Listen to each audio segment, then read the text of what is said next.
Hai semuanya, Assalamualaikum warahmatullahi wabarakatuh. Apa kabar? Semoga kalian semua selalu dalam keadaan sehat walafiat dimanapun kalian berada ya.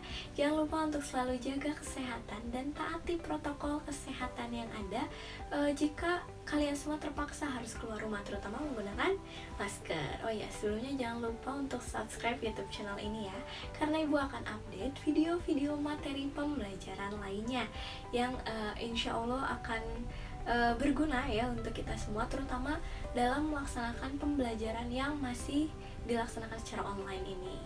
Sebelum masuk materi, seperti biasa langkah baiknya kita berdoa dulu ya, menurut agama dan kepercayaannya masing-masing. Berdoa dipersilahkan.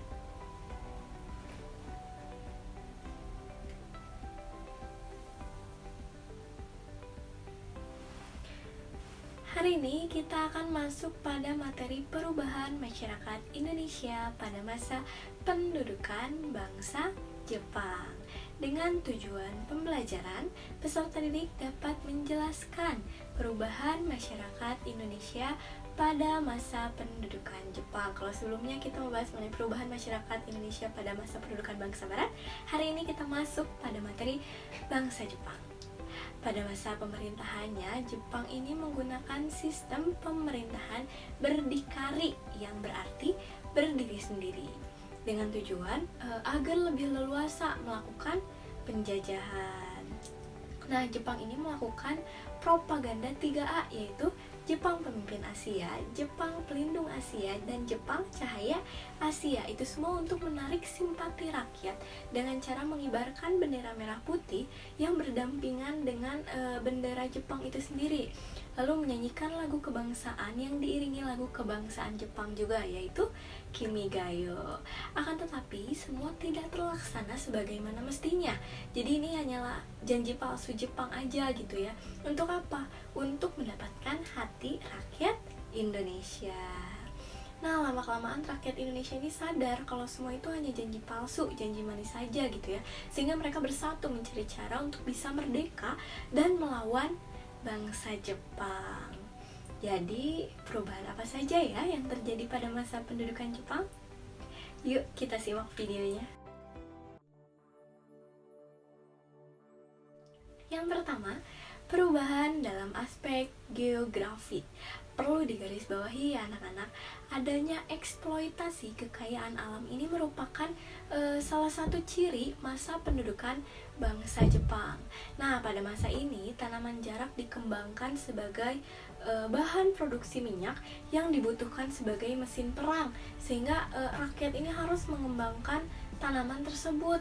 Lalu juga banyak rakyat Indonesia yang membantu perang Jepang, diantaranya dikirim ke luar Jawa, bahkan ke luar negeri. Diantaranya itu ada ke Burma, ke Malaya, ke Vietnam, dan ke Thailand. Kurang lebih terdapat 300.000 orang yang tidak diketahui nasibnya setelah ikut menjadi tim perang bangsa Jepang. Lalu yang kedua, perubahan dalam aspek ekonomi. Pada pendudukan Jepang, kegiatan ekonomi ini lebih diarahkan pada kepentingan perang Jepang gitu ya. Jadi apa yang sekiranya dibutuhkan oleh tim perang Jepang, maka rakyat Indonesia ini akan dimanfaatkan untuk mendukung dan menghasilkan apa yang mereka butuhkan. Lalu perkebunan tanaman ekspor juga diganti menjadi lahan pertanian untuk kebutuhan sehari-hari. Rakyat diperbolehkan memiliki 40% dari hasil panen mereka. Sisanya kemana? Sisanya disetor ke Jepang dengan harga yang rendah. Jadi hasil yang sudah diperoleh oleh rakyat itu akan dijual ke Jepang dengan harga yang rendah gitu ya. Lalu adanya pembatasan ekspor yang dilakukan oleh Jepang. Hal ini tentunya menyebabkan rakyat ini sulit untuk memperoleh bahan pakaian, sehingga rakyat Indonesia ini coba-coba untuk membuat pakaian yang terbuat dari benang goni. Ekonomi rakyat ini begitu terpuruk sehingga menyebabkan angka kematian yang cukup tinggi, seperti di Jawa Tengah mencapai 50% angka kematian.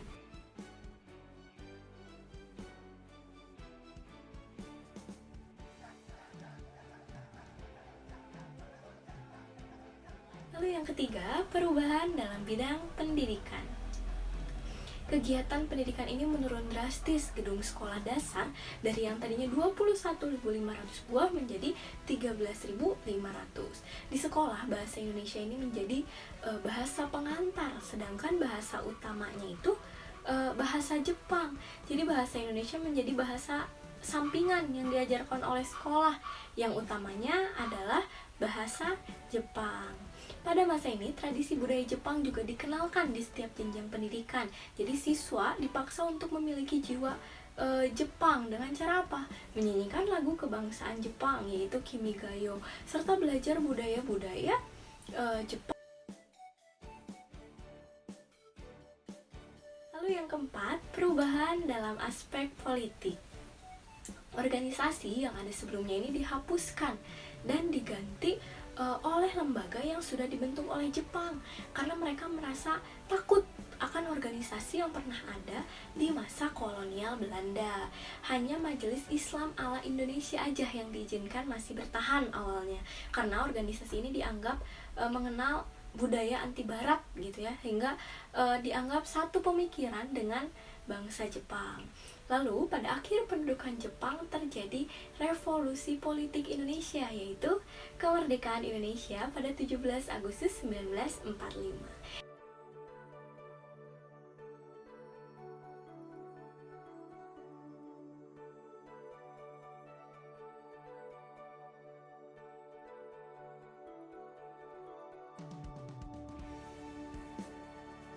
Yang kelima, perubahan dalam aspek budaya. Jepang ini jadi menjepangkan Indonesia. Ajaran Shintoisme diajarkan pada masyarakat Indonesia. Jadi kebiasaan menghormat matahari dan menyanyikan lagu Kimigayo merupakan salah satu pengaruh pada masa pendudukan Jepang. Pada tanggal 20 Oktober 1943, atas desakan dari beberapa tokoh Indonesia, didirikanlah Komisi Penyempurnaan Bahasa Indonesia. Tugas komisi ini adalah menentukan istilah-istilah modern dan menyusun suatu tata bahasa normatif, serta menentukan kata-kata yang umum bagi bahasa Indonesia. Nah, itu semua merupakan 5 perubahan masyarakat Indonesia pada masa pendudukan bangsa Jepang. Apakah kalian sudah bisa memahaminya atau ada yang ingin ditanyakan? Jika ada yang ingin ditanyakan, kalian boleh segera hubungi ibu ya, baik melalui kolom komentar di bawah ini maupun media sosial yang ibu simpan di deskripsi box ya.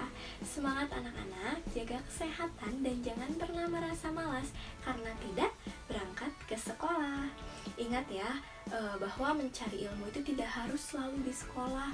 Setiap tempat dan setiap orang itu bisa kalian jadikan sebagai sumber ilmu. Jadi jangan pernah merasa malas ya. Gapai cita-cita kalian untuk menjadi generasi yang lebih baik untuk Indonesia. Cukup sekian materi hari ini. Mohon maaf bila terdapat kekurangan. Sampai jumpa pada materi pembelajaran selanjutnya ya anak-anak. Dah. Wassalamualaikum warahmatullahi wabarakatuh.